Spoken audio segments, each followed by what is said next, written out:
जय जिनेन्द्र। कल हमने जीव अजीव दोनों चीज की। जीव अजीव दोनों क्या है? जीव अजीव को उपभोग बनाता है, उसका भोग लेता है, परिभोग करता है, और अजीव अपना परिभोग होने देता है। बराबर? तो ये हमने कल जाना। आज इसी में आगे जाएंगे। अजीव के संस्थान को हम जानेंगे कि अजीव द्रव्य है तो उसके संस्थान क्या है, उसका आकार क्या है। क्योंकि अजीव एक ऐसा पदार्थ है जिसका हम उपयोग करते हैं। तो हम अगर जिस चीज़ का अगर हम उपयोग कर रहे हैं वो कोई ना कोई आकार में ज़रूर होगा, कोई ना कोई स्थिति में ज़रूर होगा, इसलिए उसका संस्थान बोला गया है। अजीव के भी यहाँ संस्थान होते हैं और हम उसी का आज वर्णन करेंगे। 5 संस्थान हमने पहले भी जाना था, फिर से जानेंगे। परिमंडल, वृत्त, त्रस्त्य, स्त्र, चतुरस्त्र और आयत। परिमंडल यानी गोल, परिवेष्टित, चूड़ी बंगड़ी के आकार में। परिमंडल का अर्थ होता है मंडलाकार, गोल, चूड़ी बंगड़ी के आकार में। फिर वृत्त का अर्थ है मोदक के आकार, गोल, चारों तरफ से गोल, यहाँ से गोल, यहाँ से गोल, हर तरह से वो गोल, गोलाई में एक मोदक पड़ा हो, लड्डू पड़ा हो, या तो उसकी अपेक्षा से गोल है, वृत्त है। फिर त्रिकोण है। त्रिकोण तो आप जानते हो, आकार त्रिकोण, तो त्रिकोण आकार भी है उसका। फिर चतुरस्र यानी कि चौरस भी है। आयत लंबाई में, आयत का अर्थ हो गया लंबाई में, लंबा भी आकार होता है। और छठा है अनिस्थंस्थ। अनिस्थंस्थ मतलब कि पूर्वोक्त 5 आकार से भिन्न, अनिश्चित। अनिस्थंस्थ का अर्थ होता है अनिश्चित। तो पहले हमने 5 ही किए थे, आज 6 आकार मिला आपको।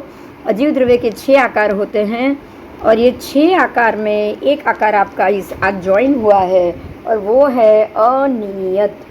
मतलब ऐसा नहीं है कि कोई एक फिक्स आकार होना चाहिए, कोई भी आकार हो सकता है। तो अजीव द्रव्य इस प्रकार से 6 संस्थान के अंदर अजीव पुद्गल द्रव्य, बराबर, अजीव पुद्गल द्रव्य, वो 6 उसके 6 संस्थान है। प्रत्येक संस्थान युक्त पुद्गल द्रव्य अनंत है। लोक में जितने भी संस्थान, अलग अलग संस्थान के पुद्गल द्रव्य है, सारे के सारे अलग अलग आकार भी अनंत है। और रत्न प्रभा आदि सभी, पृथ्वी के अंदर भी, ऊपर आकाश के देवलोक के अंदर भी, और पूर्व कोना, पश्चिम कोना, मतलब लोक के प्रत्येक स्थान में, प्रत्येक कोने में ये 6 संस्थान से युक्त ऐसे अजीव द्रव्य के पुद्गल स्कंद अनंत अनंत प्रमाण में पड़े हुए हैं। 5 संस्थान समुच्चय रूप में कृत युग्म है। 5 संस्थानों में कृत युग्म है। व्यक्तिगत अपेक्षा से उसके प्रदेश में कृत युग्म आदि कोई भी राशि हो सकती है। प्रत्येक संस्थान के प्रदेश अनुसार उसकी राशि निश्चित होती है। प्रत्येक संस्थान के असंख्यात समय की स्थिति होती है। उसकी स्थिति असंख्यात है, कोई ऐसा नहीं इतने ही समय तक है, इतने ही समय तक है, ऐसा कुछ नहीं होता है। कृत युग्म आदि कोई भी राशि का संभव होता है। प्रत्येक संस्थान में 1 से अनंत गुण तक के वर्ण, गंध, रस, स्पर्श होते हैं और उसमें कृत युग्म आदि कोई भी राशि संभवित है। श्रेणी, तो एक प्रदेशी आकाश प्रदेश की पंक्ति को श्रेणी कहा गया है। एक ही प्रदेश, पूरी पंक्ति देखनी है आपको, पूरी लाइन को श्रेणी बोला है। ऐसे ही 1 श्रेणी, 2 श्रेणी, 3 श्रेणी, असंख्यात श्रेणी है, असंख्यात श्रेणी। और उसमें असंख्यात प्रदेश भी होते हैं। अलोक में अनंत श्रेणी है, लोक में असंख्यात है, क्योंकि लोक 14 आदलोक है तो एक आंकड़ा आ गया, इसलिए यहाँ असंख्यात है। अलोक अनंत है, इसलिए श्रेणी भी उसमें अनंत हो गई। और उसी के अंदर अलोक के अनंत श्रेणियों में संख्यात, असंख्यात और अनंत प्रदेश होते हैं। अलोक तो पूरा अजीव द्रव्य से भरा हुआ पड़ा है, तो जब जहाँ अजीव द्रव्य होगा वहाँ अनंत श्रेणियों होगी, क्योंकि अजीव द्रव्य ही अनंत। अब द्रव्य ही अनंत है तो श्रेणी भी अनंत हो जाएगी उसकी। लोक परिमित है, इसलिए लोक की श्रेणी को अंत होता है, शुरुआत भी होती है, अंत भी होता है, तो वो सादी शांत है। लेकिन अलोक की श्रेणी में सादी शांत आदि चारे भंग आएगा, उसमें सादी शांत भी आएगा, अनादि शांत भी आएगा, सादी अनंत भी आएगा, ठीक है, और अनादि अनंत भी आ जाएगा। अलोक के निष्कुट की श्रेणी सादी शांत है, जो निष्कुट होते निष्कुट उसकी श्रेणी सादी शांत। लोक से आरंभ होती हुई श्रेणी, लोक से जो प्रारंभ होती है अलोक की, वो सादी अनंत है, शुरुआत है उसकी लोक से, लेकिन अनंत तक वो जा रही, इसलिए सादी अनंत। अलोक से प्रारंभ होकर लोक के पास पूर्ण थती श्रेणी अनादि शांत है, जो अलोक से शुरू हो रही है उसकी आदि नहीं है, लेकिन लोक के पास वो पूरी हो रही है, इसलिए अनादि शांत। और जो श्रेणी लोक से संबंधित ना हो, ऐसी अलोक की श्रेणी अनादि अनंत है। लोक खाली मध्य में है, छोड़ के लोक के ऊपर की तरफ और लोक के नीचे की तरफ सारी श्रेणी अनादि अनंत पूरे अलोक में ही जा रही है, लोक को स्पर्शित ही नहीं हो रही। और ऐसे भी खड़ी भी आप श्रेणी देखोगे लोक को छोड़ के, वो भी अनादि अनंत। तो इस प्रकार से श्रेणी में चारों भंग आ गया। आओ श्रेणी के प्रकार भी देखेंगे। गतिशील जीव, जीव और पुद्गल द्रव्य की विविध प्रकार की गति होती है, और वो गति के आधार पे 7 प्रकार यहाँ बताए गए। जीव और पुद्गल द्रव्य। तो जीव गतिशील है, रुजु आयत, यानी कि रुजु अर्थ सीधी, आयत यानी लंबी, रुजु यानी सरल, तो लंबी सरल गति, नीचे से सीधे ऊपर जाएगा तो रुजु आयत। फिर एक तो वक्रा, मतलब एक बार सीधा गया और फिर टेढ़ा मुड़ गया, तो एक वक्रा हो गया, एक तो वक्रा। उसके बाद द्विवक्रा, तो 2 वळांक आएंगे, तो सीधा गया फिर टेढ़ा गया फिर वापस सीधा गया, तो 2 वक्र 2 वळांक आ गए, हो गई द्विवक्रा।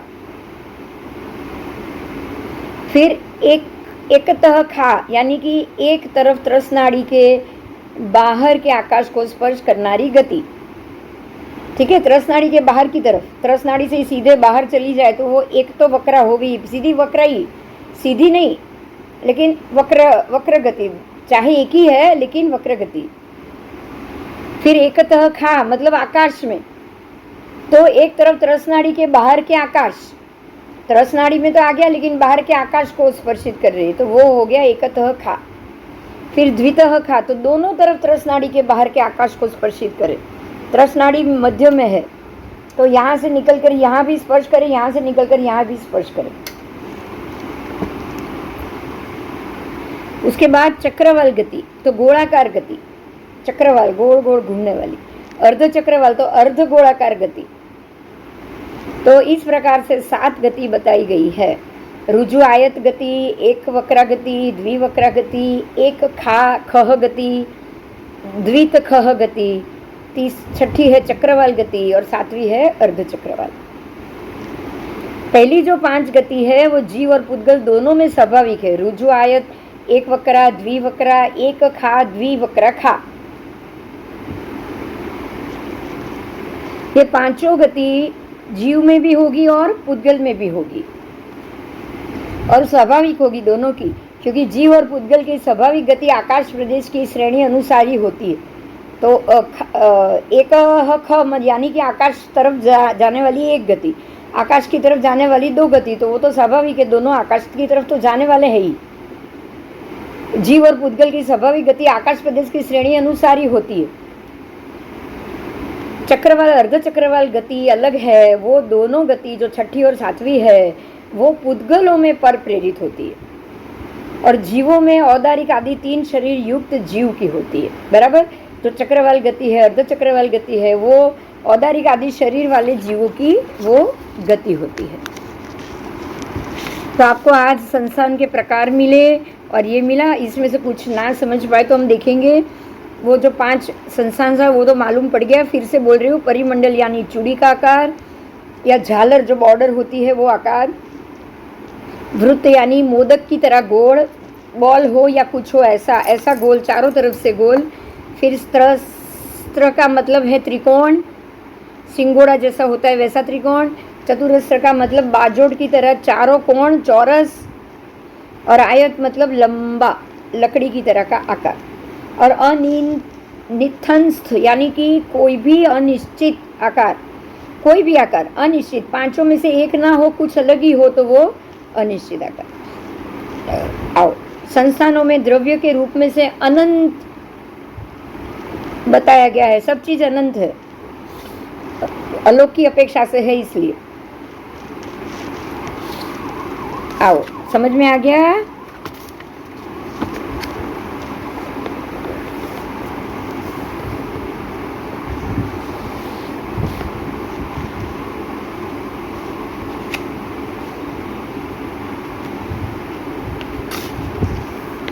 आगे जाएंगे।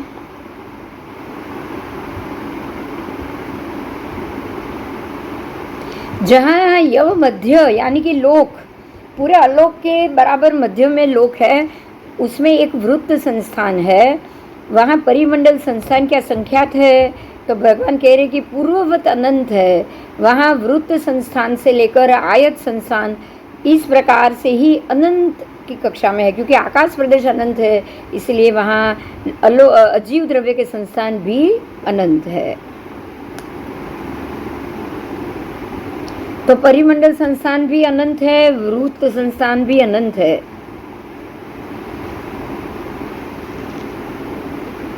और ये सातवीं नारकी तक नीचे देवलोक और ऊपर सिद्धशिला तक जानना चाहिए।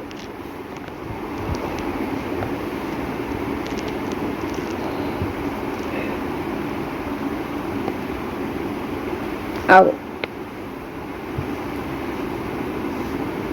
लोक में जहाँ एक परिमंडल संस्थान समुदाय होता है, वहाँ अन्य परिमंडल संस्थान भी अनंत होते हैं, और वहाँ वृत्तादि संस्थान भी अनंत होते हैं। वहाँ चतुरस्र भी अनंत, त्रिकोण भी अनंत, आयत भी अनंत, और अनिश्चित संस्थान भी अनंत, क्योंकि प्रत्येक पुद्गल स्कंद अनंत अनंत होते हैं। प्रत्येक पुद्गल स्कंद वो अनंत है, इसलिए सारे संस्थान भी अनंत है। वृत्त संस्थान के दो प्रकार। अब वृत्त संस्थान की बात की, सबसे पहला संस्थान, उसके दो प्रकार, एक घन वृत्त, एक प्रतर वृत्त, यानी कि घन की दृष्टि से गोलाई, और प्रतर यानी एक ऐसे ही चपट फ्लोर, ऐसे पतली लाइन, वो भी गोलाई में आ जाएगी।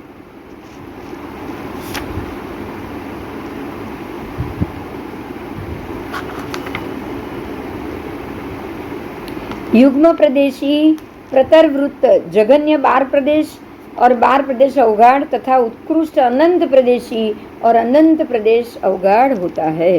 ये हो गया प्रतर वृत्त। और घन वृत्त के भी दो प्रकार, ओज प्रदेशी, युग्म प्रदेश। ओज प्रदेशी जघन्य 7 प्रदेश वाला और सप्त प्रदेश अवगाढ़ होता है, और उत्कृष्ट जो है वो अनंत प्रदेशी तथा असंख्य प्रदेश अवगाढ़ वहाँ मिलेंगे। युग्म प्रदेशी घन वृत्त संस्थान जघन्य 32 प्रदेशी और 32 प्रदेश अवगाढ़ होता है, तथा उत्कृष्ट की बात की है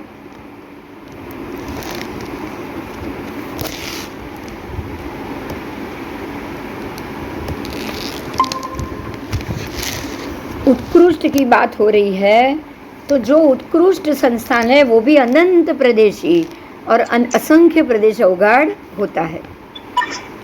त्रस संस्थान के भी दो प्रकार, घन त्रस, प्रतर त्रस। देखो यहाँ से हर चीज आपको घन और प्रतर मिलेगी। घन यानी एक ऐसा गोला, गोल जो चारों तरफ से गोला ही है, चारों तरफ से गोल, अगर गोल है तो चारों तरफ से गोल, स्क्वायर है तो चारों तरफ से स्क्वायर, उसको घन बोला जाता है। घन आपने पहले वो देखा होगा, घन बराबर, तो वो चारों तरफ से एक जैसा आपको मिलेगा। और प्रतर यानी ऐसी पतली लाइन, प्रतर ऐसी पतली लाइन को प्रतर बोला जाता है। ऐसे हम पढ़ बोलते हैं, पढ़, पढ़ का अर्थ ही हो गया प्रतर। तो त्रस संस्थान की बात है, घन त्रस, प्रतर त्रस दो प्रकार है। प्रतर त्रस के भी दो प्रकार, ओज प्रदेशी, युग्म प्रदेशी। ओज प्रदेशी संस्थान जघन्य से 3 प्रदेश और 3 प्रदेश अवगाढ़ होता है, जबकि उत्कृष्ट से अनंत प्रदेशी और अनंत असंख्य प्रदेश अवगाढ़ होगा वो भी। आओ आगे।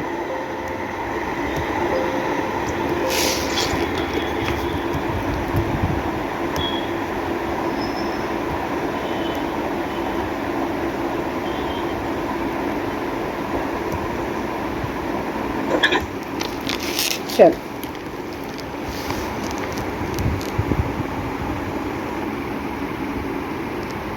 तो ये हो गया त्रय संस्थान। अब चतुरस्र संस्थान की बात है तो वो भी चतुरस्र भी दो प्रकार से, घन चतुरस्र और प्रतर चतुरस्र। घन चतुरस्र आपको पता है, एक जो हम पे लोग खेलते हैं ना बच्चे, चारों तरफ से चौरस है, उसमें भी हर साइड उसकी चौरस मिलेगी, तो वो घन चतुरस्र हुआ।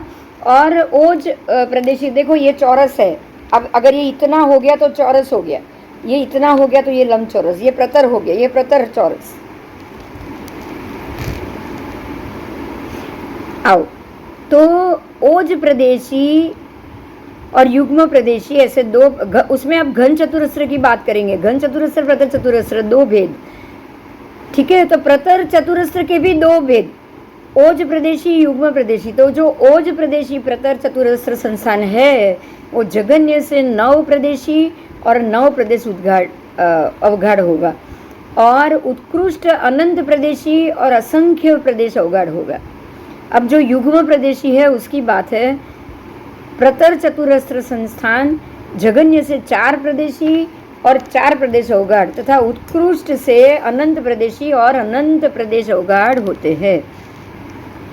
आओ, अब ये हो गया आपका प्रतर चतुरस्र। अब घन चतुरस्र की बात की है, तो घन चतुरस्र के भी दो प्रकार है, ओज प्रदेशी, युग्म प्रदेशी। जो ओज प्रदेशी घन चतुरस्र संस्थान है जगन्य से 27 प्रदेशी और 27 प्रदेश अवगाढ़ उसके होंगे, और उत्कृष्ट से अनंत प्रदेशी और असंख्य प्रदेश अवगाढ़ मिलेंगे उसके, बराबर। युग्म प्रदेशी घन चतुरस्र संस्थान जगन्य से 8 प्रदेशी और 8 प्रदेश अवगाढ़ तथा उत्कृष्ट से अनंत प्रदेशी और असंख्य प्रदेश अवगाढ़ मिलेंगे। आओ, आयत संस्थान की बात है, वो कितने प्रदेशी और कितने प्रदेश अवगाढ़ होता है।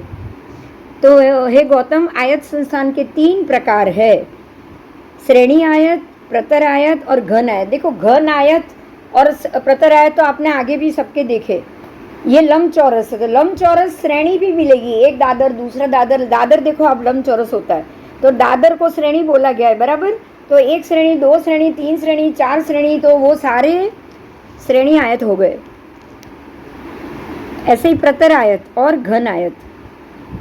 श्रेणी आयत संस्थान के 2 भेद, ओज प्रदेशी, युग्म प्रदेशी। ओज प्रदेशी श्रेणी आयत है, वो संस्थान 3 जगन्य से 3 प्रदेशी और उत्कृष्ट 3 प्रदेश अवगाढ़ तथा उत्कृष्ट से अनंत प्रदेशी और असंख्य प्रदेश अवगाढ़ मिलेंगे। जो युग्म प्रदेशी है श्रेणी आयत संस्थान, वो जगन्य से 2 प्रदेशी और 2 प्रदेशी अवगाढ़ तथा उत्कृष्ट से अनंत प्रदेशी और असंख्य प्रदेश अवगाढ़ मिलेगा। और जो तीसरा प्रतर आयत है वो, उसके भी 2 प्रकार, ओज प्रदेशी और युग्म प्रदेशी। तो जो ओज प्रदेशी प्रतर है वो आयत संस्थान जगन्य 15 प्रदेशी और 15 प्रदेश अवगाढ़ तथा उत्कृष्ट अनंत प्रदेशी और असंख्य प्रदेश अवगाढ़ होते हैं। युग्म प्रदेशी प्रतर आयत संस्थान जगन्य से 6 प्रदेशी और 6 प्रदेश अवगाढ़ तथा उत्कृष्ट से अनंत प्रदेशी और असंख्य प्रदेश अवगाढ़ होते हैं, बराबर। आओ, घन आयत संस्थान के 2 प्रकार, ओज प्रदेशी, युग्म प्रदेशी। उसमें जो ओज प्रदेशी घन आयत है वो संस्थान जगन्य से 45 प्रदेशी और 45 प्रदेश अवगाढ़ होते हैं, और उत्कृष्ट से अनंत प्रदेशी तथा असंख्य प्रदेश अवगाढ़ होते हैं। युग्म जो प्रदेशी है वो घन आयत संस्थान जगन्य से 12 प्रदेशी, 12 प्रदेश अवगाढ़, उत्कृष्ट से अनंत प्रदेशी और असंख्य प्रदेश अवगाढ़ होता है। आओ, उत्कृष्ट सबका एक है, जगन्य ही अलग अलग है। अब उसके बाद है परिमंडल संस्थान। परिमंडल जो गोल आता है वो, उसके 2 प्रकार, घन परिमंडल, प्रतर परिमंडल। जो प्रतर परिमंडल संस्थान है वो जगन्य से 20 प्रदेशी और 20 प्रदेश अवगाढ़ होते हैं, और उत्कृष्ट से अनंत प्रदेशी तथा असंख्य प्रदेश अवगाढ़ होते हैं। जो घन परिमंडल है संस्थान वो जगन्य 40 प्रदेशी और 40 प्रदेश अवगाढ़ तथा उत्कृष्ट से अनंत प्रदेशी, असंख्य प्रदेश अवगाढ़ होता है, बराबर। तो यहाँ परिमंडल आदि 5 संस्थानों के घन और प्रतर 2 विभाग किए,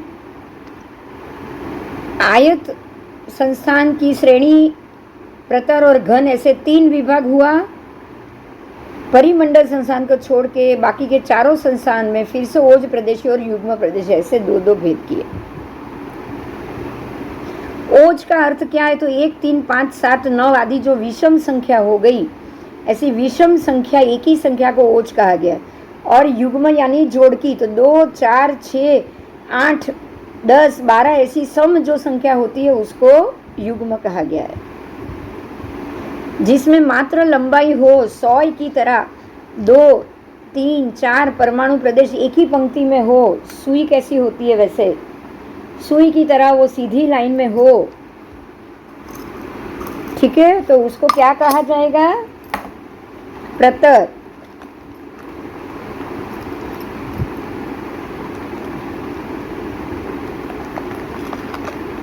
लंबाई सूची कहा जाएगा, श्रेणी या सूची, बराबर, बिल्कुल ऐसे होगी। देखिए सुई की तरह मैं आपको बता रही हूँ, ऐसे सीधी लाइन में होगा, एक ही लाइन में ऐसे प्रतर। देखिए अब ये है, इसको प्रतर, इसको क्या बोला जाएगा?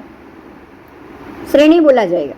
अब देखो एक के बाद प्रतर पे सारे प्रदेश एक के बाद गुठे हुए हैं कि नहीं, बोलो, है कि नहीं? मात्र लंबाई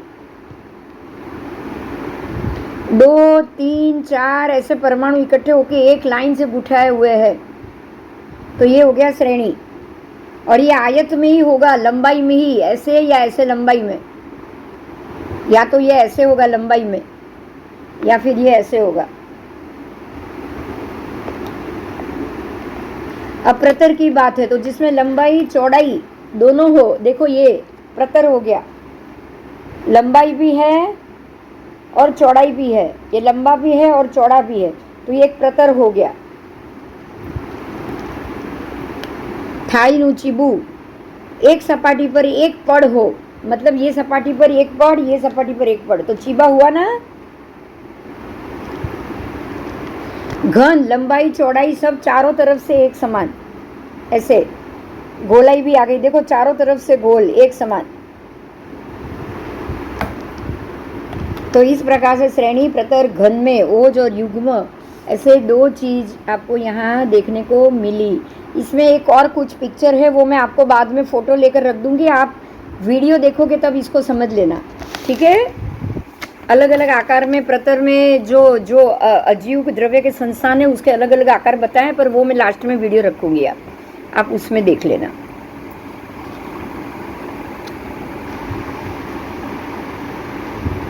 अब कृत युग्म आदि राशि की बात है, ये जरा महत्व का मुद्दा है, उसको ठीक से आपको समझना है। कृत युग्म आदि राशि,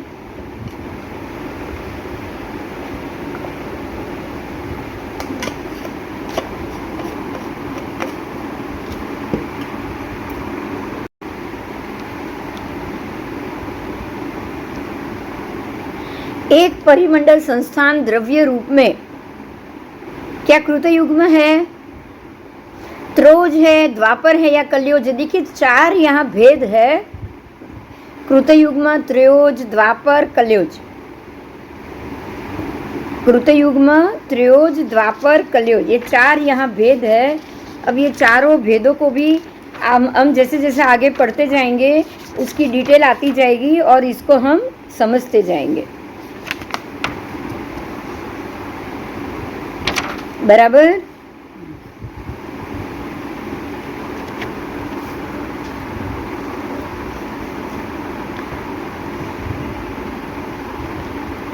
परमात्मा कह रही है गौतम वो कृत युग्म नहीं है, त्रयोज नहीं है, द्वापर युग्म भी नहीं है, परंतु कलयोज है।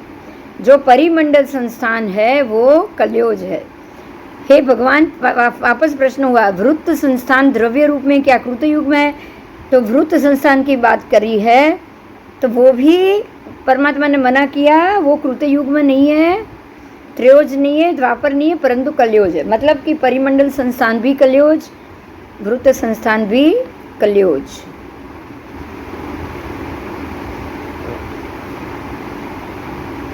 अब अनेक परिमंडल, एक परिमंडल की बात कर रही थी तो परमात्मा ने कहा कलयोज है, एक परिमंडल की बात। अब अनेक परिमंडल संस्थान मतलब कि अब देखिए आप यहाँ पे समझना क्या है, जब एक परिमंडल होता है ना ऐसे गोल, एक परिमंडल होता है ना तो इसमें लिमिटेड आ जाएंगे एक ही परिमंडल में, अजीव द्रव्य में लिमिटेड आएंगे कि नहीं? ज्यादा परिमंडल होंगे, अनेक परिमंडल, तो द्रव्य भी अनेक कक्षा में आ जाएगा, हाँ या ना? तो एक परिमंडल संस्थान में कितना द्रव्य आया? लिमिटेड आया, कम आया। तो जो कम की संख्या हो गई, भगवान ने कहा वो क्या हुआ? कलयोज। एक परिमंडल कलयोज है, लेकिन जैसे कि एक बटन है, ये परिमंडल, एक परिमंडल कलयोज है, लेकिन ऐसे अनेक परिमंडल हो जाए, 4-5 बटन, अनेक बटन हो जाए, तो अनेक बटन मिलके तो इसके जो संस्थान, ये जो सारे संस्थान में जितने द्रव्य हुए उसको आप कलयोज नहीं कह सकेंगे, ये लिमिटेड नहीं है। बराबर बराबर। तो जब अनेक परिमंडल आते हैं, अनेक परिमंडल, तब क्या होता है? तब भगवान कह रहे हैं कि जब अनेक सर्वसामान्य की अपेक्षा से जब अनेक परिमंडल आएंगे तो वो हो सकता है कृतयुग्म हो सकता है कभी ज़्यादा भी हो, त्रयोज भी हो सकता है द्वापर युग्म भी हो, और हो सकता है कि वो उससे भी ज़्यादा कलयोज भी हो। ठीक है, तो एक की अपेक्षा से वो कृतयुग्म नहीं, त्रयोज भी नहीं है, द्वापर युग्म भी नहीं, लेकिन कलयोज। अगर एक की अपेक्षा होगी तो वो कलयोज है, लेकिन अनेक आ गया तो वो हो सकता है 4 में से कोई भी एक हो। समझ में आ गया? ऐसे ही परिमंडल संस्थान, वो भी अगर अनेक आ गए, एक परिमंडल तो कृतयुग्म है ही, लेकिन जब अनेक परिमंडल आ जाएंगे तो वो कृतयुग्म, कदाचित कृतयुग्म, कदाचित त्रयोज, कदाचित द्वापर और कदाचित कलयुज, वो 4 में से कोई भी हो सकता है। तो इसी तरह सारे अजीव के संस्थान को ऐसे जानना चाहिए। अब समझ में आ रहा है? अजीव के संस्थान की राशि को ये 4 नाम दिया गया है। बराबर। हम जैसे बोलते हैं ना गुड, बेटर, बेस्ट, वैसे ही 1, 2, 1, दशक, शतक, हजार, जैसे हम बोलते हैं ना, वैसे वैसे वैसे वैसे वो बढ़ता जाएगा। तो एक मान लो एक हो गया आपका कलयुज, तो जो दशक हो गया 10 गुना, वो हुआ आपका द्वापर, फिर 100 गुना हुआ तो त्रयोज, और 1000 गुना या लाख गुना जो हो गया वो हो गया कृतयुग्म। तो इस प्रकार से अजीव द्रव्य की मात्रा नापने के लिए ये 4 अलग अलग कैटेगरी का प्रयोग किया गया है। बराबर।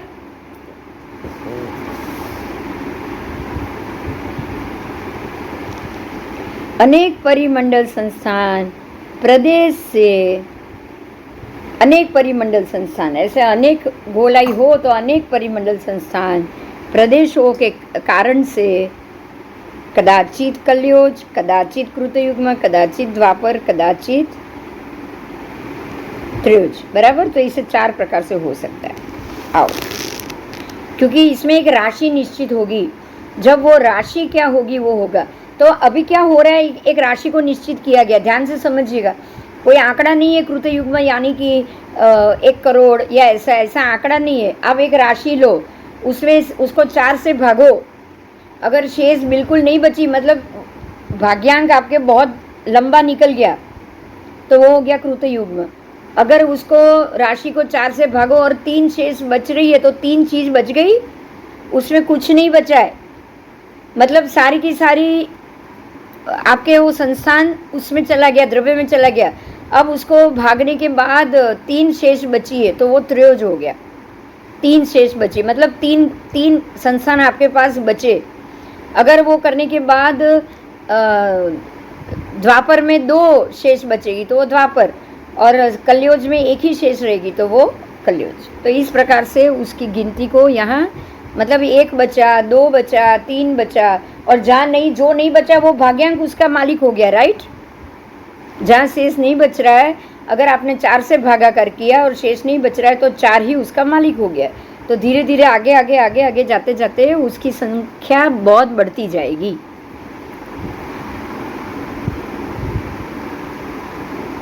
चलो आगे। परिमंडल संस्थान द्रव्य से एक वस्तु का चार से अपार नहीं हो रहा है, इसलिए वो कल्योज है। परिमंडल गोल है, वो चार का भाग उसमें नहीं हो रहा है, इसलिए वो हो गया कल्योज।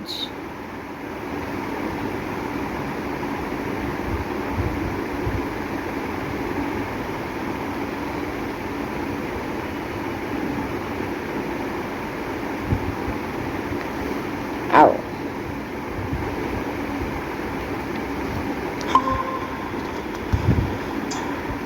संस्थानों की प्रदेश संख्या और अवगाढ़ प्रदेश संख्या, कृत युग्म आदि रूपे आप देखने जाओगे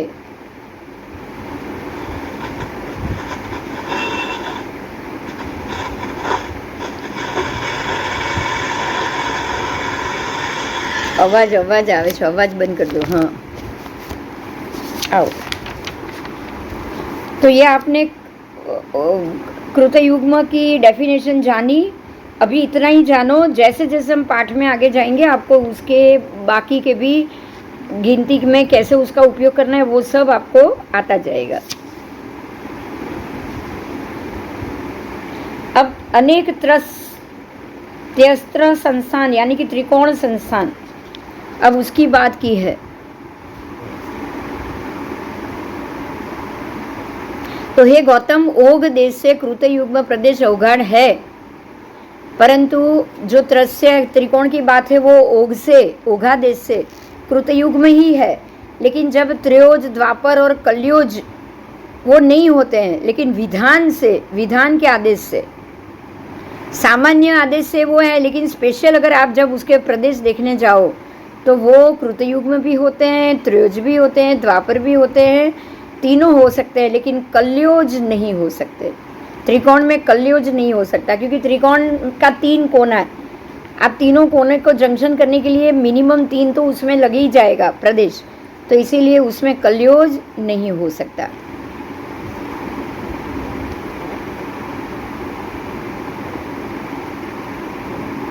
बराबर।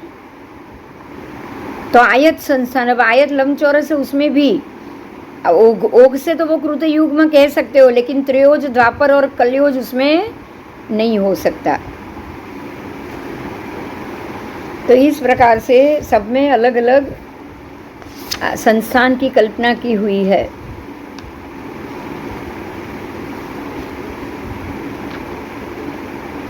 पांचों संस्थानों में परिणत स्कंद कितने समय तक स्थित रह सकता है? तो प्रत्येक सिद्ध की स्थिति असंख्य काल की है। तो जो असंख्य काल है ना, अब अगर ये स्थिति असंख्य काल तक वहीं रहने वाला है तो उसमें कृतयुग्म राशि अपने आप आ गई, क्योंकि वो अनंत काल को सबसे बड़ी राशि कृतयुग्म ही लगेगी।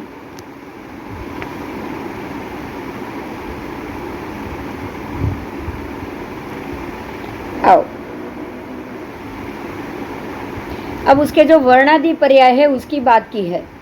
जो भी अजीव द्रव्य के वर्णादि पर्याय होते उसकी बात, तो वो भी वर्णादि पर्याय भी, जो वर्ण का वो द्रव्य होगा तो वर्णादि पर्याय भी तो असंख्य होगा या अनंत होगा, तो वो भी कृतयुग्म रूप हो गया। पर्याय ही यदि असंख्य और अनंत है तो वो सारा कृतयुग्म अनुसार हो गया। पुद्गल वर्ण के वर्ण, गंध, रस और स्पर्श चारों में कृतयुग्म ही कहा गया है।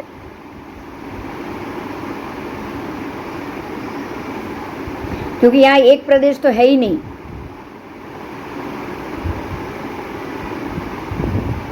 आकाश प्रदेश की श्रेणी द्रव्य से संख्यात, असंख्यात या अनंत है। क्या द्रव्य से कभी संख्यात हो सकती है? बोलो ना, वो संख्यात भी नहीं है, असंख्यात भी नहीं है, लेकिन अनंत है। 1-2 मिनट पेलो जरा उठी गयो छे, हूँ आऊँ रड़े। चलो आगे। द्रव्य की अपेक्षा श्रेणी की बात की है। आकाश प्रदेश की श्रेणी द्रव्य की दृष्टि से संख्यात नहीं, असंख्यात भी नहीं, लेकिन अनंत होती है। अनंत, आकाश प्रदेश की श्रेणी अनंत है। बराबर। पूर्व पश्चिम भी अनंत है, उत्तर दक्षिण भी अनंत है, ऊर्ध्व अधो भी अनंत है। तीनों, सभी की सभी दिशा विदिशा में श्रेणी अनंत है।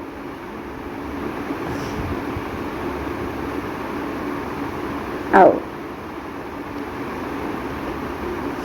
प्रभु कह रहे हैं कि हे गौतम, दक्षिण उत्तर लंबी और ऊर्ध्व अधो लंबी ऐसी लोकाकाश की श्रेणी असंख्यात है। देखो, लोकाकाश की बात करेंगे ऊर्ध्व अधो, ऊपर से नीचे, तो वो 14 राजलोक आ गई, इसलिए उसको असंख्यात का है।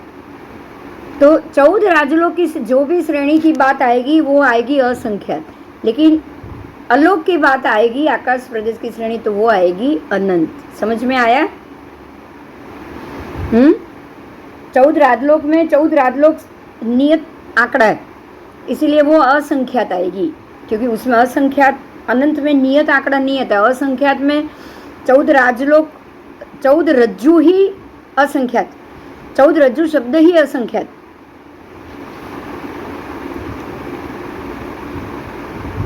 ठीक है, तो पूर्व दक्षिण उत्तर ऊर्ध्व अधो पूर्व पश्चिम सभी लंबाई में लोकाकाश की श्रेणी को असंख्यात कहा गया है। लेकिन अलोक की श्रेणी को क्या कहोगे? द्रव्य की दृष्टि से अनंत कहोगे।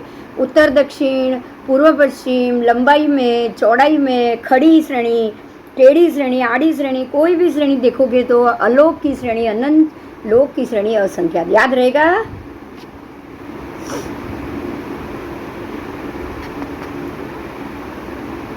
आओ, प्रत्येक श्रेणी, अब जो श्रेणी का स्वरूप है वो बताया है।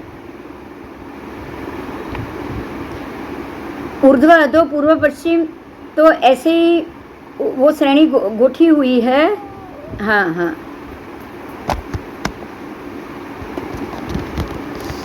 श्रेणियों की संख्या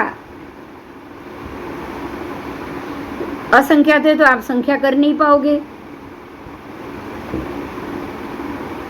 आओ,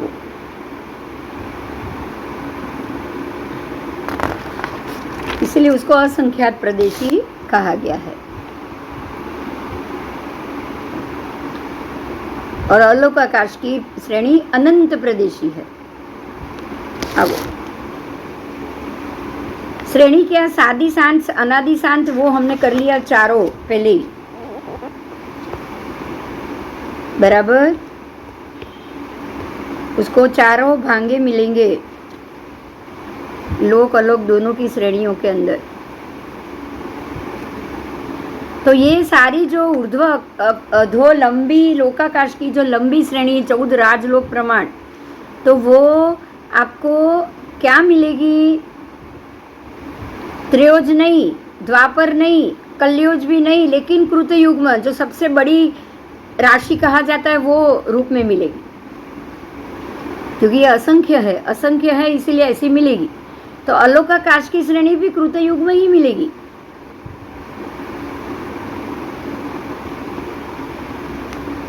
श्रेणियों के प्रदेश कलयुग मिलेंगे, श्रेणियों के प्रदेश, श्रेणी खुद कृतयुग्म, लेकिन उसके प्रदेश कैसे? प्रदेश तो एक एक आ जाएगा सब में छोटा। आओ, तो द्रव्य से और प्रदेश से उस हिसाब से आएगी। यहाँ 4 भेद होगा, 4 भेद। तो वो हो गया हमारा कृतयुग्म, त्रयोज, द्वापर, कलयुग। तो ये 4 भेद से वो 4 अलग अलग डिपार्टमेंट में आएगा। अब श्रेणी के जो 7 प्रकार हमने पहले किए थे उसकी बात आ रही है। आपको पता है वो रुजु वक्र गति और ये वक्र गति, जो एक वक्र गति जो है वो 7 प्रकार से है। रुजु आयत, एक वक्र, उभय वक्र, एक आकाश प्रदेश श्रेणी, उभय मतलब द्वि आकाश प्रदेश श्रेणी, फिर चक्रवाल गति और अर्धचक्रवाल गति। ऐसे 7 प्रकार से उसको जानना है।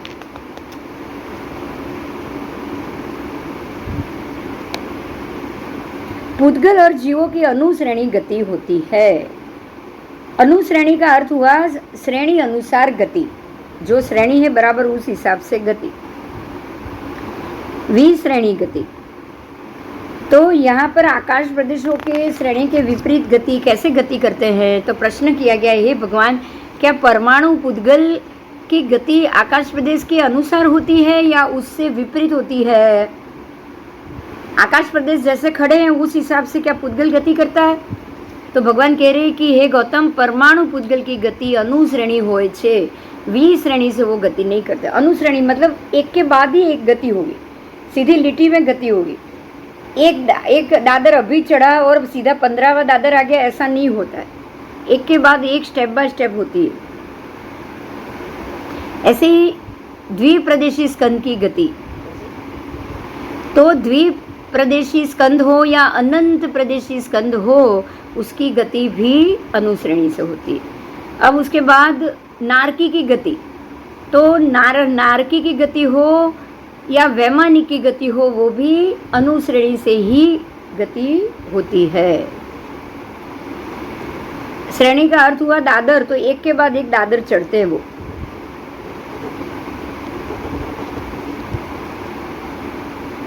रत्न प्रभा पृथ्वी में कितने लाख नरकावास होते हैं?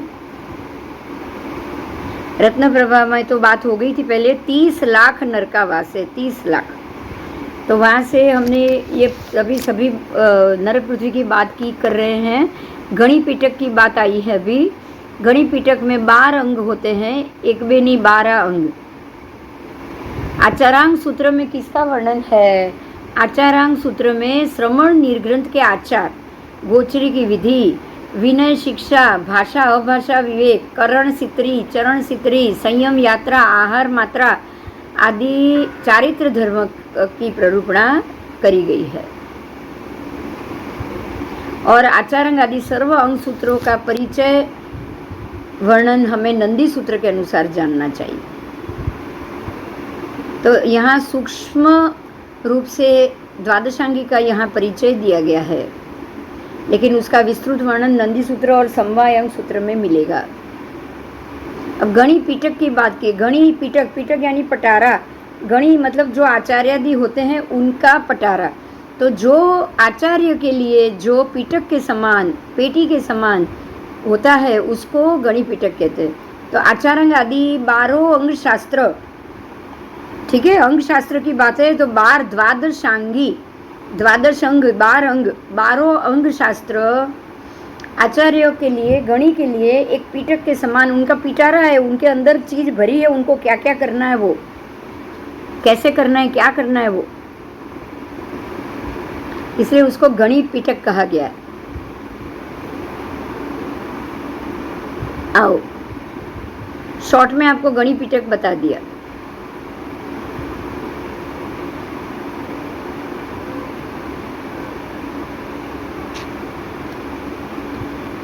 चलो आगे। आयुष्य कर्म के बंधक और अबंधक जीव में कौन किससे अल्प है? तो आयुष्य कर्म के अबंधक जीव विशेष अधिक है। देखिए यहाँ जो देखो वो बात आ गई जो हम बहुत बार मैं बोलती हूँ, ध्यान से सुनिएगा। आयुष्य कर्म के भी अबंधक जीव है। जो जीव आयुष्य कर्म का बंध ही नहीं करते हैं वैसे भी जीव है, और वो विशेष अधिक है। इसका अर्थ क्या हुआ बोलो? कुछ जीव ऐसे हैं जिनको आयुष्य का बंध होता ही नहीं। हाँ या ना बताओ? समझाय છે હું શું કહેવા માંગુ છું? એ જાતિ ભવ્ય જીવ જે ક્યારેય પણ પોતાના જાતિમાંથી બહાર નીકળવાના નથી, ક્યારેય પોતાનું આયુષ્ય પૂરું નથી કરવાના, એ લોકોને માત્ર 7 જ કર્મના બંધ નિરંતર પડ્યા કરે છે। આયુષ્ય કર્મનો બંધ ક્યારેય થતો જ નથી। આમ હું ઘણીવાર બોલી ગઈ છું, રાઈટ? ફરીથી કહો ને જરા। आयुष्य कर्म के अबंधक और बंधक जीव, उसमें कौन किससे अल्प, बहुतुल्य अथवा विशेष अधिक होते हैं? तो पहला ही प्रश्न है, आयुष्य कर्म के बंधक और अबंधक जीव, मतलब आयुष्य कर्म के बंधक जीव भी है और आयुष्य कर्म के अबंधक जीव भी होते, बराबर? हाँ। तो जो जीवों को आयुष्य का बंध ही नहीं पड़ता वो जीव कौन? सीतना जाति भव्य। हाँ, जाति भव्य પણ સિદ્ધનાને પણ આયુષ્યનો બંધ પણ એમને તો એકે કર્મનો બંધ નથી। આ તો 7 કર્મના નિરંતર બંધ પડે એની વાત છે। Okay okay okay. સિદ્ધને તો બાકીના 7 ક્યાં પડે છે? ના, તો ઓલા લોકોને પડે, બરોબર છે, ના પડે। હા, જાતિ ભવ્ય ને, જાતિ ભવ્યને જ આવશે। 7 કર્મનો બંધ નિરંતર કોને પડે છે? જાતિ વગર. અને 8માં આયુષ્યનો પડતો જ નથી, એની વાત છે. હા હા, એટલે એ મારું રહી ગયું સાંભળવાનું એટલે. હા હા, તો અહીંયા એ વાત પણ સાબિત થાય છે ને.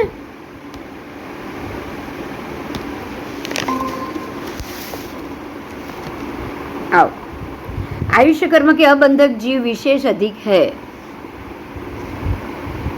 पांचों गति में अल्प बहुत्व, सर्व से थोड़े मनुष्य है। देखिए ध्यान से सुनिएगा, पांचों गति की बात करी। सर्व से थोड़ा कौन? मनुष्य। संख्यात होते हैं मनुष्य, हमेशा संख्यात है, कोई संख्या भी दी गई है, पता है ना, 150 नंबर की। हाँ, तो मनुष्य सर्व से थोड़े मनुष्य, उससे असंख्यात गुणा नारकी के जीव। नारकी के जीव मनुष्य से ज्यादा है, उससे भी देव असंख्यात गुणा, मतलब नारक गति, नरक के जीवों से देव गति, देव के जीव ज्यादा है, बराबर। नारकी साथी है, देव तो ज्यादा है ना, देवलोक 12 देवलोक, फिर 9 ग्रहवेयक, 12 और 9 कितना हुआ? 21, और 5 अनुत्तर, तो टोटल 26 हो गए अलग अलग जाति के। और उसके ऊपर से भवनपति अलग, ज्योतिष अलग, व्यंतर अलग और वाणव्यंतर अलग, ये 4 और अलग, तो टोटल 30 प्रकार के देव हुए ना।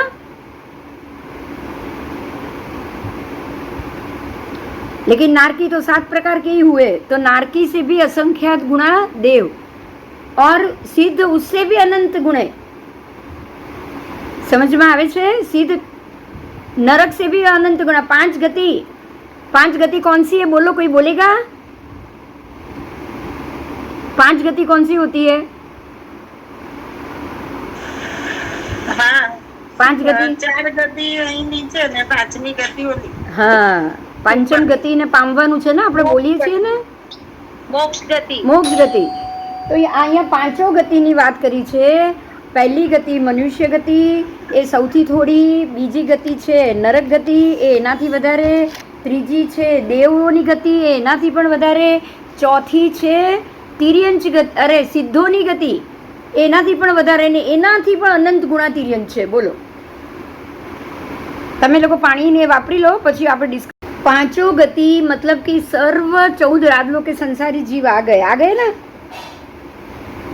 तो सबसे कम मनुष्य, उससे ज्यादा थोड़े नारकी, याद रखना भी इस बात को, उससे भी ज्यादा देव, उससे भी ज्यादा सिद्ध के जीव, और सबसे ज्यादा हुए तिर्यंच के जीव, क्योंकि उसमें सब आ गए। निगोद, ये सब आ गए, निगोद भी आ गई, साधारण भी आ गए, प्रत्येक भी आ गए, सूक्ष्म भी आ गए, बादर भी आ गए, बराबर। तो ये 5 गति का यहाँ पर निरूपण हुआ है। 5 गति में 1 बाय 1 बोलो, सौथी थोड़े कौन?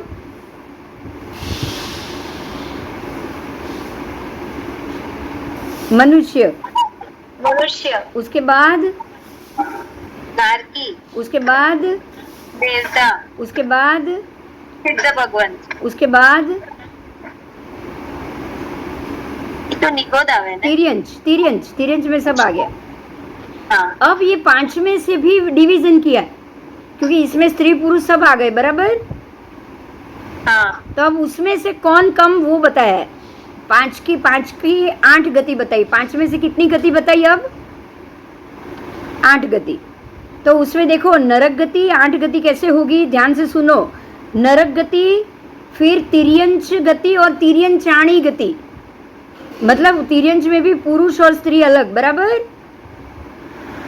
फिर हाँ, मनुष्य में भी मनुष्य पुरुष और मनुष्याणी मतलब स्त्री अलग।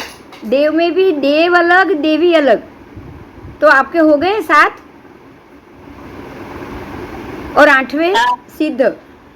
देखो यहाँ अब स्त्री पुरुष को अलग किया। अब स्त्री पुरुष में भी स्त्री ज्यादा है कि पुरुष ज्यादा है, वो भी नंबर आएगा। हाँ, वो भी नंबर आएगा। बहुत अच्छा आज आपको समझाया है। तो सर्व से कम कौन, सर्व से कम कौन थे पहले 4 में कौन कम, 5 में कौन कम था सर्व से कम? मनुष्य। तो मनुष्य में सर्व से कम स्त्री है और उससे ज्यादा पुरुष। समझ में આવ્યું? हाँ। मनुष्य में भी 2 डिवीजन आया, सबसे जो कम था मनुष्य उसमें भी 2 डिवीजन, उसमें भी जितनी स्त्री मनुष्य है वो सबसे कम और पुरुष मनुष्य उससे ज्यादा. તો સ્ત્રી કરતા પુરુષ હંમેશા વધારે જ હોય છે દુનિયામાં. આ વસ્તુ યાદ રાખજો. હવે अब दूसरे नंबर पे आओ. तीसरा नंबर, अब 2 तो हो गए, अब तीसरे में नारकी. तो नारकी में तो स्त्री पुरुष अलग नहीं होंगे, नारकी तो सारे नपुंसक है, बराबर. अब चौथे में देवी देवता नहीं, चौथे में देवी देवता नहीं है, तिर्यंचाणी है. मतलब तिर्यंच में तिर्यंच में मादा तिर्यंच. तो चौथा में मादा तिर्यंच असंख्यात गुणा है, क्योंकि मादा तिर्यंच पंचेंद्रिय कम हो गए ना. उसके बाद देव असंख्यात गुणा, पुरुष देव. उसके बाद छठे नंबर पे स्त्री देवी, बराबर, क्योंकि स्त्री देवी संख्यात गुणी है. 7वें नंबर पर सिद्ध अनंत गुणा, उससे भी ज्यादा सिद्ध अनंत गुणा है. और 8वें नंबर पर आएंगे तिर्यंच, वो अनंत गुणा. तिर्यंच में बाकी जो नपुंसक है वो, बराबर.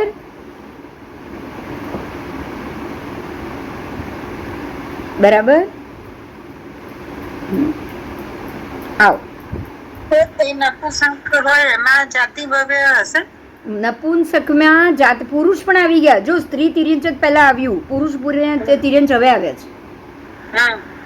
સમજાય છે? પુરુષ હવે આવ્યા. હવે આમાં સમજવાનું શું છે, જો એક બહુ સારી રીતની વિગતને સમજો. તિર્યંચ બનવું એમાં પણ સ્ત્રી તિર્યંચ બનવું, કારણ કે સ્ત્રીની તાકાત હંમેશા પુરુષ કરતા ઓછી જ બતાડી છે, રાઈટ. તો સ્ત્રી તિર્યંચ સૌથી વધારે પરવશતા અને સૌથી વધારે માર ખાતી હશે. સમજાય છે? તિર્યંચમાં સૌથી વધારે પીડા મળતી હશે તો સ્ત્રી તિર્યંચને મળતી હશે, પુરુષ તિર્યંચને નહીં. એટલે સ્ત્રી તિર્યંચો બહુ ઓછી સંખ્યામાં કીધી અને પુરુષ તિર્યંચો વધારે આવ્યા, કારણ કે ક્રૂરતા વધારે છે. તિર્યંચમાં ક્રૂરતાની દ્રષ્ટિએ જોવા જશો તો સ્ત્રી કરતા પુરુષની ક્રૂરતા વધી ગઈ, એટલે પુરુષની માત્રા પણ વધી ગઈ. આ સમજવાનું છે. જેમ કે પુરુષમાં પણ સ્ત્રી, મનુષ્યમાં પણ સ્ત્રી ઓછી છે અને પુરુષ વધારે છે, બરાબર.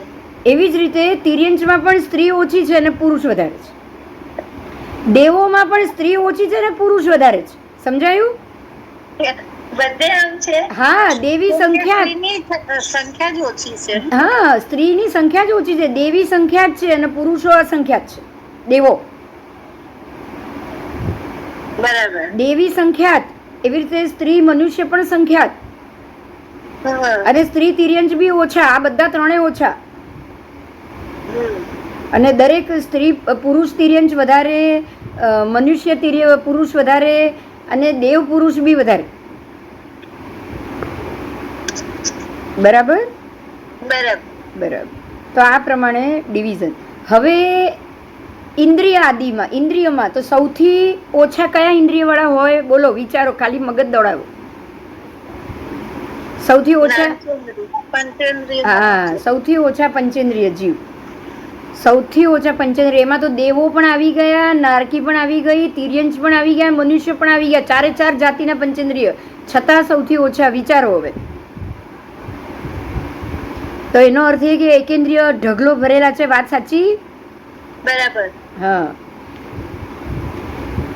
પછી ચૌરિન્દ્રિય એનાથી વધારે, તેઇન્દ્રિય એનાથી વધારે, 2 ઇન્દ્રિય એનાથી વધારે અને એકેન્દ્રિય અનંત ગુણા. જો આખું ઊંધું ચાલ્યું સાયકલ, જેમ જેમ ઇન્દ્રિય વધારે મળતી જાય એમ જીવોની સંખ્યા ઓછી થતી જાય છે.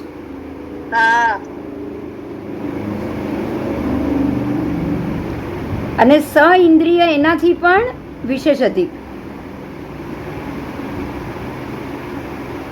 ઇન્દ્રિય સહિત સ ઇન્દ્રિય, જે એકેન્દ્રિય પણ નથી એવા સ ઇન્દ્રિય એનાથી પણ વિશેષ. સ ઇન્દ્રિયનો અર્થ નિગોદ આવશે, કારણ કે ઉપર તો મોક્ષમાં ગયેલા જીવોને તો સિદ્ધોને તો ઇન્દ્રિય જ નથી ને. છે અને નિગોદ અને સાધારણ અનંત ગુણ આવે સૌથી વધારે, એટલે સ ઇન્દ્રિયનો અર્થ નિગોદ અને સાધારણ. ચાલ, तो ये सकायिक, अब सकायिक की बात देखिए, ये अब इंद्रिय था, अब काया की बात है. तो काया में सर्व से थोड़े ત્રસકાય સૌથી ઓછા, ખાલી એક જ રજ્જુમાં સમાઈ ગયા છે, બરોબર? ખાલી એક રજ્જુ ત્રસનાડીમાં જ છે ને ત્રસજીવ. उससे ज्यादा तेजस्काय जीव, वो असंख्यात गुण है. उससे ज्यादा, कारण કે ત્રસનાડીની બહાર તેજસ્કાય ત્રસકાય જીવ કરતા પણ વધારે. એ અંદર જ છે, ત્રસનાડીમાં જ છે, પણ ત્રસનાડીની બહાર તો કોઈ જીવ છે જ નહીં. ખાલી નિગોદના ગોળા પડેલા છે, બસ એમાં જે જીવ રહ્યા એ જ. પછી ત્રીજે ચોથે પાંચમા નંબર પર પૃથ્વીકાય, અપકાય અને વાયુકાય ઉત્તરોત્તર. એનાથી પૃથ્વીકાય વધારે, એનાથી અપકાય વધારે નહીં, એનાથી વાયુકાય વધારે છે, બરાબર? એનાથી વનસ્પતિકાય અનંત ગુણ. તો પૃથ્વીકાય, અપકાય, વાયુકાય, પહેલા તેજ અગ્નિકાય, પછી પૃથ્વીકાય, પછી અપકાય, પછી વાયુકાય, અને સૌથી છેલ્લા વનસ્પતિકાય. કારણ કે નિગોદ અને સૂક્ષ્મ જીવ અને ઓલા જીવો સૌથી વધારે જીવ વનસ્પતિમાં આવશે. जीव पुद्गल का अल्प बहुत्व. जीव सर्व से थोड़ा, जीव और पुद्गल की बात करी अभी, अजीव और अजीव द्रव्य ની વાત છે. पुद्गल એટલે अजीव द्रव्य. तो जीव सौથી थोड़ा, उससे भी ज्यादा अजीव. जो पुद्गल के रूप में वो अनंत गुणा है, अजीव जीवों करता अनंत गुणा अजीव. जितने जीव है उससे भी अनंत गुण है अजीव. देखो ना भैया, उधर पड़ा है क्या? हाँ,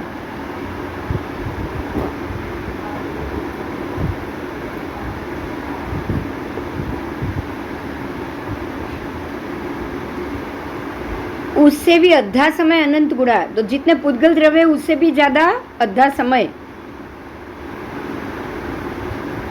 और उसके अलावा पुद्गल के अलावा सर्व द्रव्य विशेष अधिक.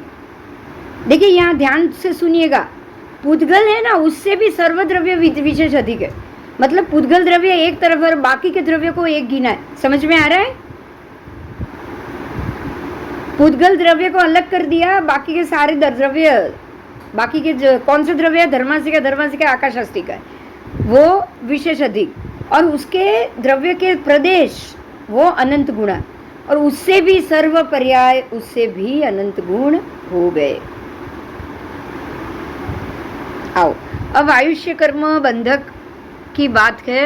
आयुष्य कर्म बंधक जीव, आयुष्य कर्म अबंधक जीव. देखिए 14 बोल बताए आयुष्य कर्म के. 14 बोल. पहला आएगा आयुष्य कर्म बंधक जीव, दूसरा आएगा आयुष्य कर्म अबंधक जीव, फिर पर्याप्त जीव, फिर चौथा अपर्याप्त जीव, पांचवा सुप्त जीव, छठा है जागृत जीव, सातवां है समवहत जीव, आठवां है असमवहत जीव, नौवां है शातावेदक जीव, 10वां है अशातावेदक जीव, 11वां है इंद्रिय के उपयोग युक्त जीव, 12वां है नो इंद्रिय उपयोग युक्त जीव, 13वां है साकार उपयोग जीव, 14वां है अनाकार उपयुक्त जीव. इस प्रकार से 14 प्रकार से जीव बताए गए हैं. आओ, तो ये 14 प्रकार के जीवों का आपका अल्प बहुत्व हुआ. अब ये 14 जीव है, उसकी बात, उसका भी डिफरेंस बताया. कौन सबसे ज्यादा, ये जो 14 प्रकार के जीव है उसमें सबसे ज्यादा कौन जीव? तो सर्व से थोड़े हैं आयुष्य कर्म के बंधक. आयुष्य कर्म के बंधक जीव है वो सर्व से थोड़े. उससे ज्यादा अपर्याप्त, उससे ज्यादा. फिर सुप्त जीव, उससे संख्यात गुणा. समवहत, उससे संख्यात गुण. शातावेदक, उससे संख्यात गुण. इंद्रिय उपरयुक्त जीव, उससे संख्यात गुण.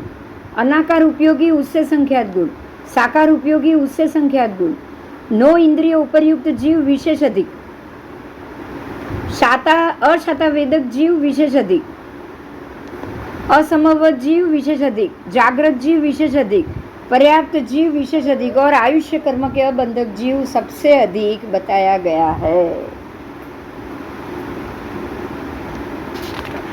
चलो आपका 25वां शतक का तीजा उद्देश्य पूरा हुआ। बोलो कोई प्रश्न है?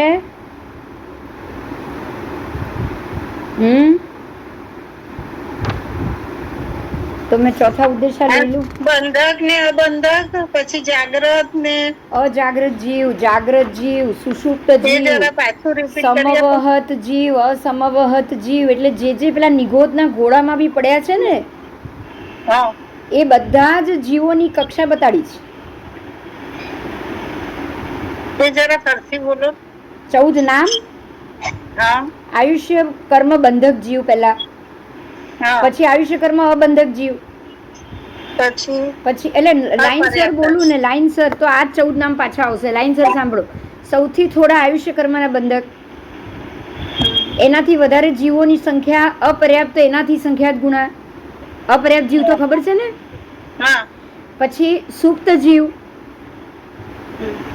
ક્રમશઃ સુપ્ત જીવ સંખ્યાત ગુણા, સમવહત જીવ સંખ્યાત ગુણા, તો સમાવહત એટલે શું? સમવહત અને અસમવહત એ બંને આવી ગયા। સુપ્ત જીવ છે કે જે જીવ, જે આપણે પહેલા વાત થયેલી હતી, ખ્યાલ હોય તો, કે જેને માત્ર 7 કર્મના બંધ નિરંતર પડ્યા કરે છે, એ સુપ્ત જીવ છે। એ પોતાના જીવમાંથી બીજી જગ્યાએ ક્યારેય જઈ શકવાના નથી, માત્ર એક મરણ સમુદ્ઘાત કરીને પોતાનું સ્થાન બદલે છે। બરાબર? હા, એ સુપ્ત જીવ થયા। સમવહત જીવ એટલે કે પોતે પોતાનું અહીંયા આયુષ્ય પૂરું કરી અને બીજી જગ્યાએ જાય છે।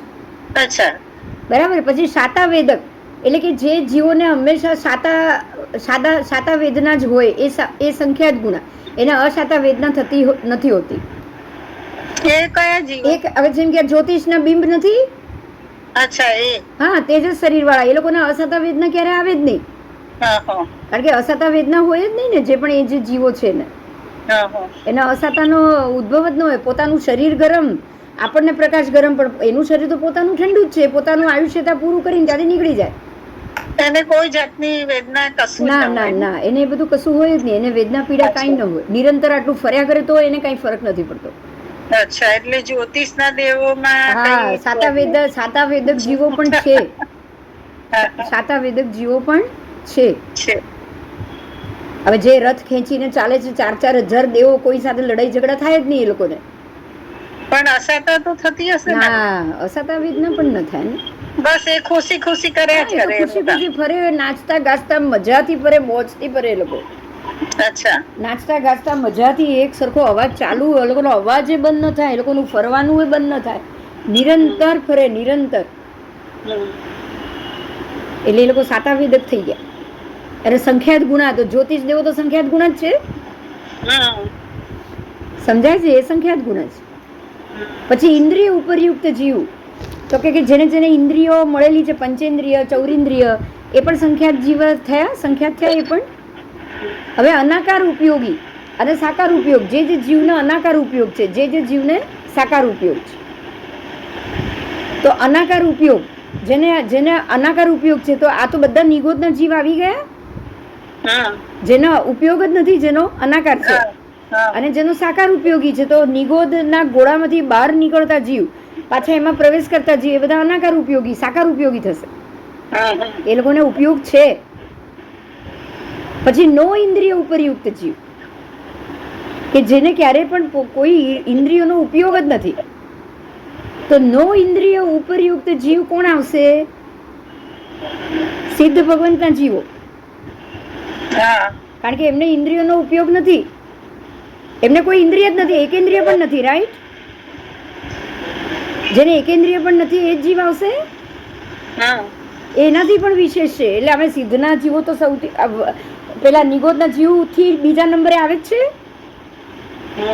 નિગોદના જીવો કરતા બીજા નંબરે આવે જ છે સિદ્ધના જીવો, તો એ 9 નંબરમાં આવ્યા। પછી અશાતા વેદક જીવ, એનાથી વધારે, જેને માત્ર અશાતા જ વેદના છે, તો નિગોદના જીવ આવી જશે એમાં પણ। જે સૂક્ષ્મમાં આટલી નાની જગ્યામાં અનંત જીવ પડ્યા હશે, એ બધા અસાતા વેદના ભોગવવાના, બધાને અસાતા વેદના, એનાથી વધારે। પછી અસમવહત, સમવહત આવ્યું એમ અસમવહત, કે જે જીવ ક્યારેય પણ પોતાની જાતિમાંથી નીકળીને બીજી જાતિમાં જવાના જ નથી. જે જવાના છે એ સમવત, જે નથી જવાના એ અસમવત. પછી જાગ્રત જીવ, જેમ સુપ્ત જીવ હતા એમ જાગ્રત જીવ.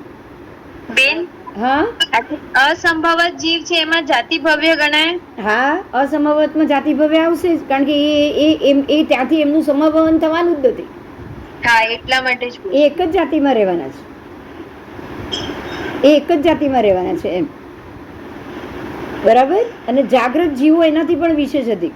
જાગ્રત જીવો એનાથી પણ વિશેષ એટલે કે જે જીવો જાગ્રત છે, જે જીવો નિરંતર પોતાનું કર્મ બાંધી રહ્યા છે, 8 કર્મના બંધ કરી રહ્યા છે, એ જ જાગ્રત જીવ છે. 8 કર્મનો બંધ કોણ બાંધે છે? આપણે. હા, એ બધા જાગ્રત જીવો છે. અને પર્યાપ્ત જીવો એનાથી પણ વધારે. તો જે જાગ્રત જીવો છે એમાં લગભગ બધા પર્યાપ્ત આવી ગયા. પર્યાપ્ત એમાં જ આવી ગયા બધા જ, પર્યાપ્તિ સહિતના જીવો. અને આયુષ્ય કર્મના અબંધક જીવ સૌથી વધારે છે. આયુષ્ય કર્મના અબંધક જીવ સૌથી વધારે છે. હવે તમે યાદ કરો, જે પેલા 5 જીવ હતા ને, એમાં સિદ્ધના જીવ 4થે નંબરે હતા, અને 5મે સૌથી વધારે વિશેષ અધિકમાં કયા જીવ હતા? કઈ જાતિ હતી? તિર્યંચ હતી. પહેલા કોણ હતા? સૌથી ઓછા મનુષ્ય, બીજા નરક, ત્રીજું દેવ, ચોથું સિદ્ધ અને 5મું હતું તિર્યંચ. તો આયુષ્ય કર્મના અબંધક જીવો, જે આપણે એકેન્દ્રિય, જે જાતિ ભવ્ય કહીએ છીએ, એ જ આવશે કે નહીં? તિર્યંચમાં આવશે. એની ગણતરી શેમાં આવશે? એની ગણતરી શેમાં આવશે? તિર્યંચમાં ને નિગોદની ગણતરી શેમાં આવે? હા, તો જાતિ ભવ્ય જીવ પણ એકેન્દ્રિય જ છે. એકેન્દ્રિયમાં જ જાતિ ભવ્ય છે, બાકીમાં નથી કોઈ. તો એકેન્દ્રિયની ગણતરી પણ તિર્યંચમાં આવી. તો આયુષ્ય કર્મના અબંધક જીવ એ લોકો થયા, જે સર્વથી અધિક છે, વિશેષ અધિક. કારણ કે તિર્યંચ ગતિના પણ જીવો વિશેષ અધિક છે. બરાબર. સિદ્ધ ભગવાન કરતા તિર્યંચના વિશેષ અધિક થયા. તો આમાં આયુષ્ય કર્મના બંધક જીવ સૌથી વધારે થયા 14મા નંબરે. તો સિદ્ધ ગતિના તો સ્વાભાવિક જ નથી. ક્લિયર થયું? આ ક્લિયર થયું? થઈ ગયું.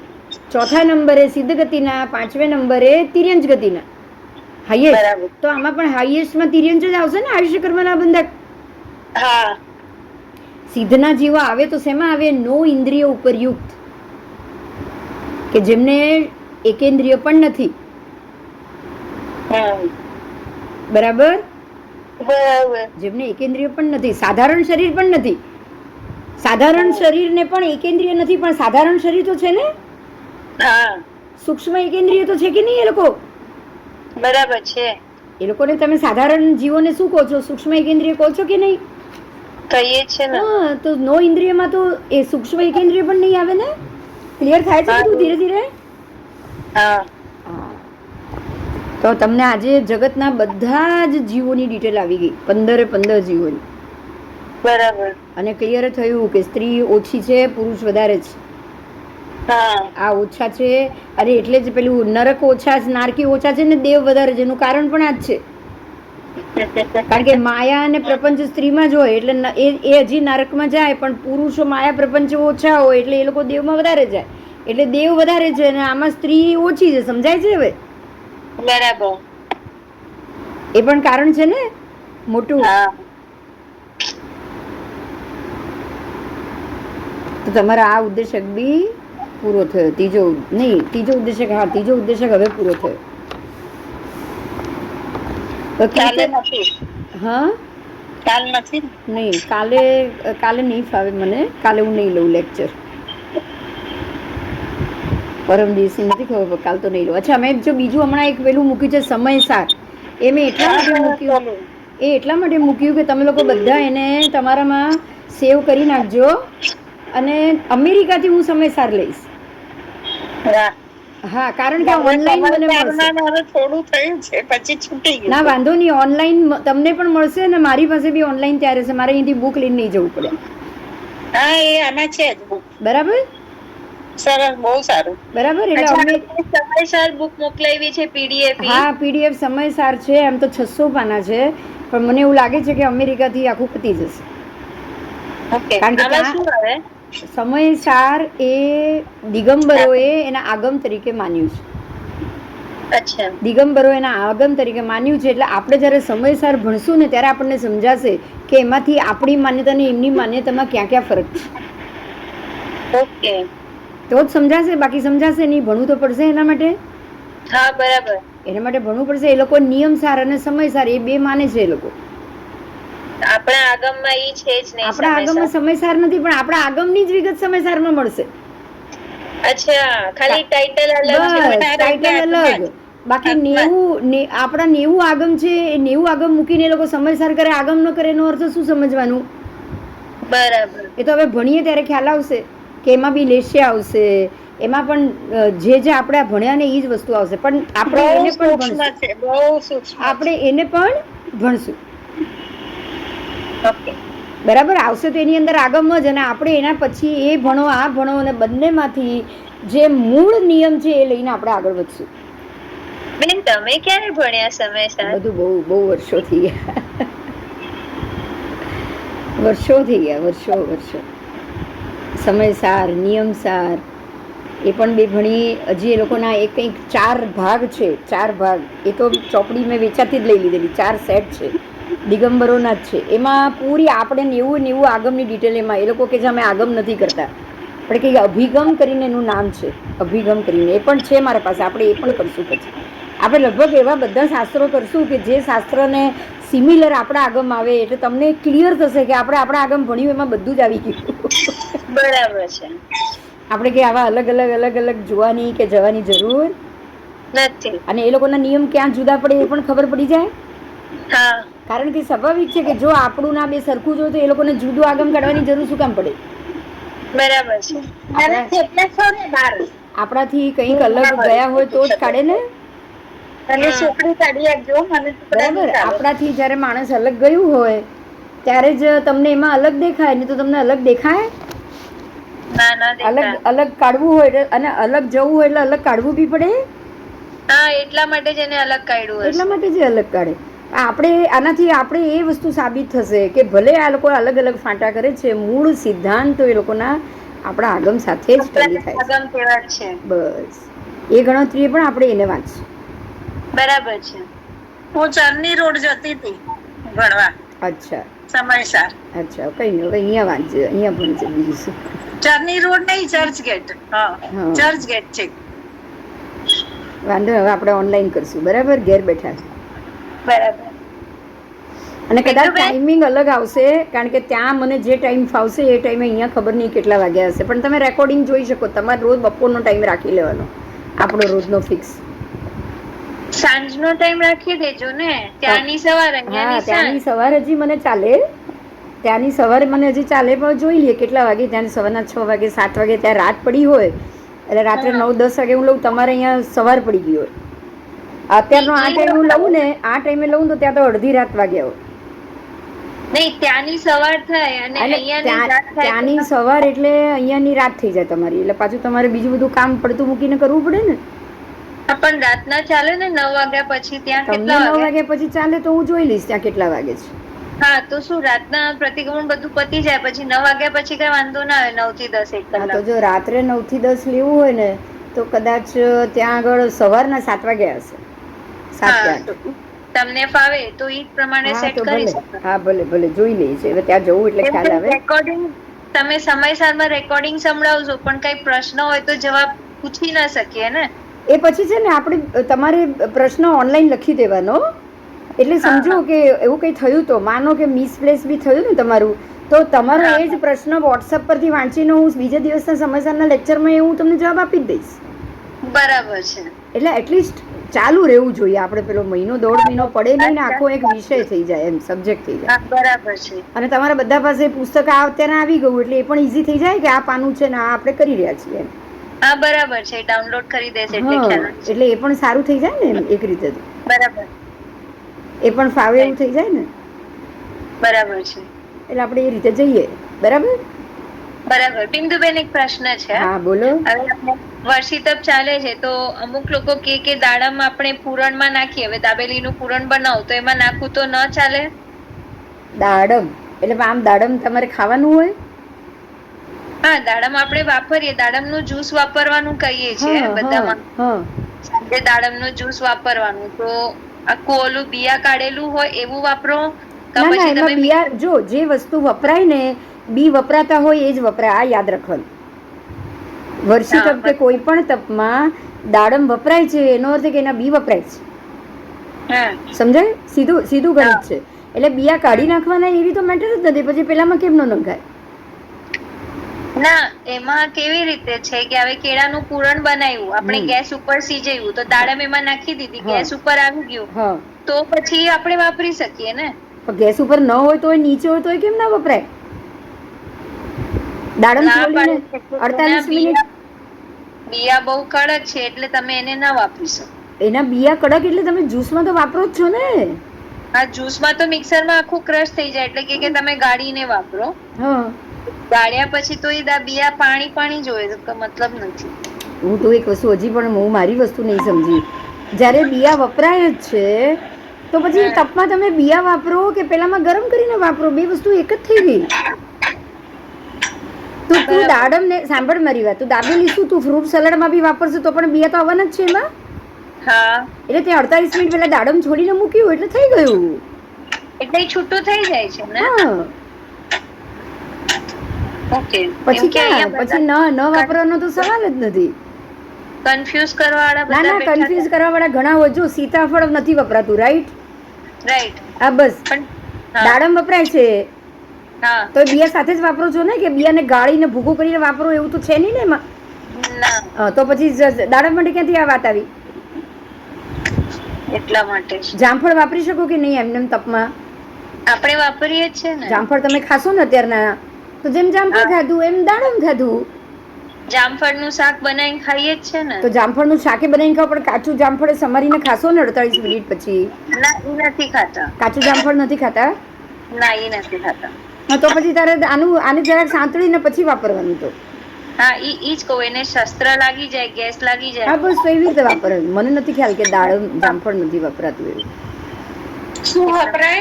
શસ્ત્ર લાગે એટલે દાડમ નું કેવી રીતે વાપરવાનું આવે છે? दाडम। आज का लेक्चर समाप्त होता है,